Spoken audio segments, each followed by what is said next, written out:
friends, welcome back to my channel. I totally forgot to skip a month of OwlCrate, so this box showed up at my door.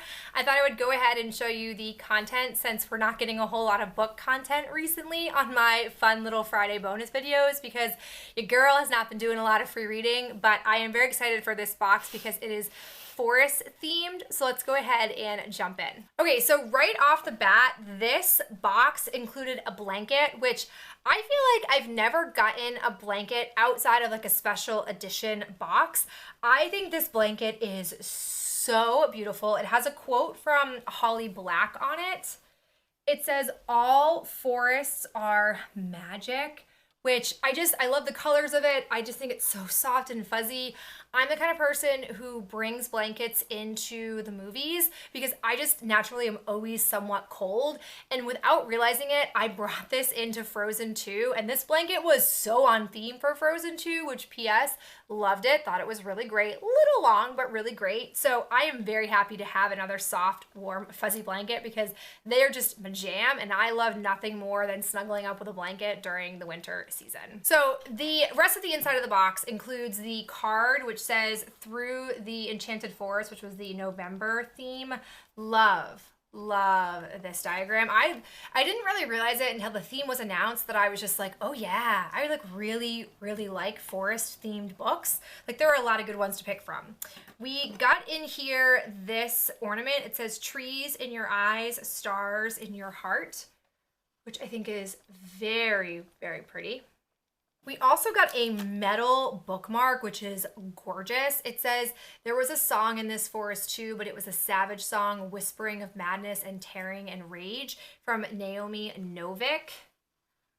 Oh God, just look at the colors of this. And I think it's from the book Her Paper World. I really appreciate having a bookmark like this because it's going to be much more durable than a paper or a wooden bookmark that we've gotten before. I think this is going to look stunning inside my Tale of Two Cities book that I use at school. So I'm definitely going to bring this to school and insert it because I love it. Then there is the enamel pin. This one, it looks like a butterfly with a skull on it. I don't know, it's a little bit odd. But I've been hanging all of these up on the like little tapestry we got in a box a few months ago. I think it was like back when they first launched the enamel pins.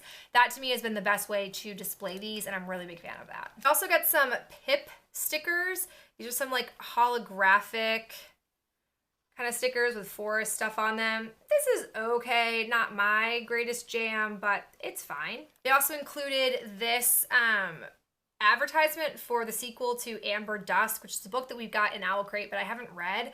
And the sequel is called Diamond Dawn, and it says, "Once upon a time, I dared to dream of a strange, lovely world where I belonged." Huh, interesting. They also included in here a reading planner, a magical monthly reading planner.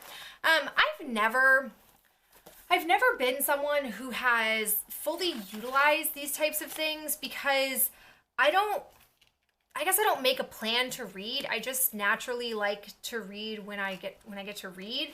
I would prefer to have more of a, not planner, but I guess log, where I could log like books I read and like my thoughts about the books, because I definitely feel like when I like talk to people when they ask me for book recommendations, I immediately draw a blank because there's so many books that swirl in my head that I can't pull any of them out to talk about. This has a little bit of that in here, but it really is meant for you to be like, the week of this, I read this many pages. I don't know. Do you guys use stuff like this? If so, how do you use it? I'd be very curious because we've gotten, I think in my time with OwlCrate, I've gotten 2 or 3 of these and I just have never really maximized them. And this one seems like it's a really nice resource, but only if you're kind of into that sort of thing, I guess. I don't know. Curious to know your thoughts. And included in here is the little pamphlet that they always include that gives information about the products included in this particular box.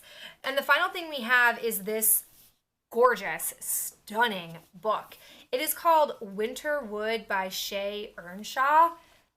Oh my God, just look, it's stunning. Like, I don't think I've had a lot of books with a white matte background like this. Like, it pops. I think this is a gorgeous book. I'm very intrigued by this. And we were given this little card as well from the note from the author. They describe this book as, be careful of the dark, dark wood, especially the woods surrounding the town of Fir Haven. Some say these woods are magical, cursed even. Rumored to be a witch, only Nora Walker knows the truth. She and the Walker women before her have always shared a special connection with the woods, and it's this special connection that leads Nora to Oliver Huntsman, the same boy who disappeared from the camp for wayward boys weeks ago. And in the middle of the worst snowstorm in years. He should be dead, but here he is alive and left in the woods with no memory of the time he'd been missing. But Nora can feel an uneasy shift in the woods at Oliver's presence, and it's not too long after that Nora realizes she has no choice but to unearth the truth behind how the boy she has come to care so deeply about survived his time in the forest and what led him there in the first place. What Nora doesn't know, though, is that Oliver has secrets of his own, secrets he'll do anything to keep buried, because as it turns out, he wasn't the only one who went missing on that frightful night all those weeks ago.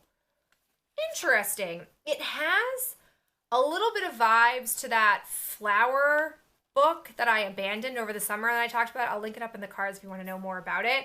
I'm hoping it doesn't go that way because it sounds like it has potential. So we'll see. Like I said, I'm not getting a lot of time to free read and it is heartbreaking, but I'm hoping that like with almost 2 weeks of winter break for me this year that I'll be able to at least get 1 or 2 books read, and I might prioritize this puppy because it's gorgeous and it sounds like it has a really interesting premise. So we'll see.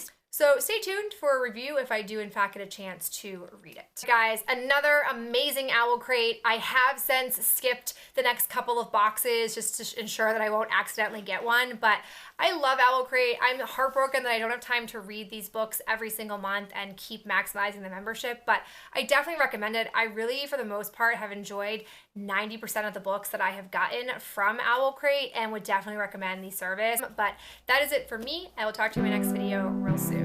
Bye.